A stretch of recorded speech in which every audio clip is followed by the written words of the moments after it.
Outdoor miniature pocket gas stove आलू cutlet. Rajpur के गांव में बद्री कहकर एक टैक्सी ड्राइवर रहता था। वो बहुत ध्यान से अपना परिवार का ख्याल रखता था, बहुत मेहनत करके टैक्सी चलाता था। बद्री को राजू, श्याम और दिनेश कहकर 3 दोस्त थे।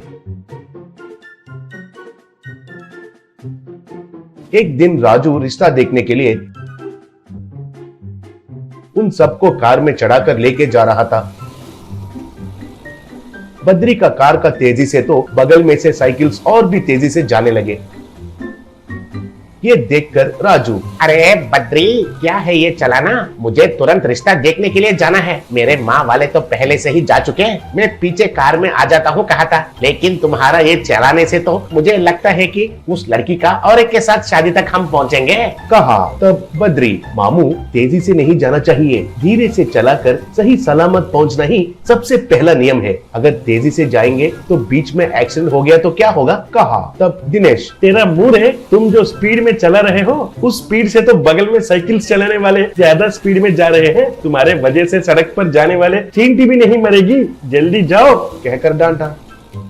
ऐसे थोड़े दिन बीतने के बाद एक दिन राजू, दिनेश, श्याम तीनों बद्री को बुलाकर उसका टैक्सी में गांव जाना है कहकर बद्री से पूछे। तब बद्री, देखो मामू, मेरा टैक्सी कहीं भी नहीं लेके जाऊंगा और उसमें हमारा पर्सनल काम के लिए बिल्कुल नहीं इस्तेमाल करूंगा। ये मेरा जीवन आधार है, चाहिए तो मैं भी आपके साथ पैसे देकर चलता हूँ, दूसरा गाड़ी में जाएंगे कहकर उधर से चला गया।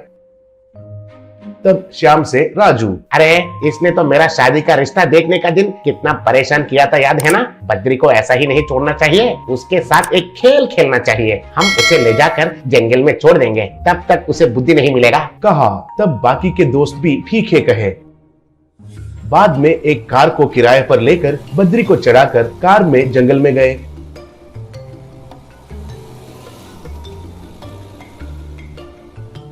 ऐसे जंगल के बीच में जाने के बाद चारों नीचे उतरकर थोड़ी देर बात करते हुए उधर के चिड़ियों को देखने लगे। बाद में बद्री को कहे बिना धीरे से वे लोग उसे छोड़कर कार में चले गए। ऐसे उस कार को थोड़ा दूर में रखकर वे लोग चुपचाप बद्री को गौर करने लगे। तब बद्री बिना टेंशन लेते हुए उसका बैग में से एक मिनी स्टोव को निकालकर उसे एक गैस को सेट करके उधर ही आलू कटलेट को बनाने लगा।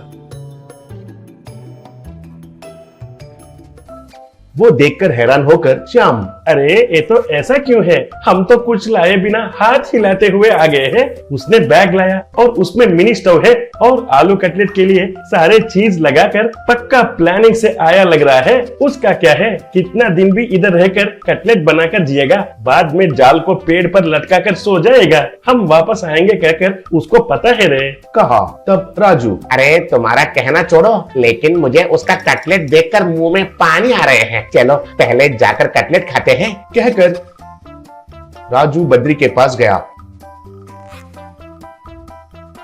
बाद में बाकी दोनों भी बद्री के पास गए। उनको देखकर बद्री कुछ नहीं कहा और उनको भी कटलेट खिलाया। तब उनसे बद्री, देखिए दोस्तों, सब लोग मुझे कंजूस समझते हैं, लेकिन मेरा दिमाग ऐसा नहीं है। बस थोड़ा ध्यान से रहता हूँ मैं। मेरा घर में माँ, पिता, बीवी, बच्चे सब के लिए मैं एक ही आधार हूँ, समझने की कोशिश कीजिए कहा। तब उसके लिए सारे दोस्त सॉरी कहे।